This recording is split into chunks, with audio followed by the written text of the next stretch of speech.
Titanium silver রঙে বাজারে এলো ভিভোর নতুন smartphone V40 light. Titanium silver এবং এমারাল্ড গ্রিন দুই রঙে পাওয়া যাবে স্মার্টফোনটি, যেখানে টাইটেনিয়াম সিলভার মডেলটিতে রয়েছে বিশেষ কালার চেঞ্জিং প্রযুক্তি। পাশাপাশি রয়েছে 5000 milliampere battery, 80 watt flash charge এবং 4 বছরের ব্যাটারি হেলথ সুবিধা। এছাড়াও স্ক্রলিং ও ভিজুয়াল এক্সপেরিয়েন্সকে স্মুথ ও রিয়েলিস্টিক করতে থাকছে 120 হার্জ অ্যামোলেড ডিসপ্লে এবং স্ন্যাপড্রাগন 685 প্রসেসর। ক্যামেরা রয়েছে AI অরা লাইট পোর্ট্রেট ও AI ইরেজ ফিচার। আছে ডুয়েল অডিও স্পিকার, যা ফোনটিকে ধুলো ও পানি থেকে সুরক্ষিত রাখবে।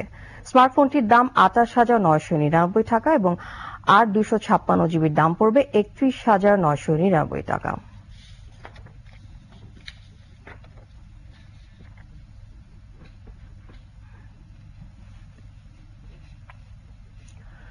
আর এরই সাথে শেষ করছি 21 দেশের সংবাদ। যাবার আগে ফার্স্ট সিকিউরিটি ইসলামী ব্যাংক PLC সংবাদ শিরোনামগুলো।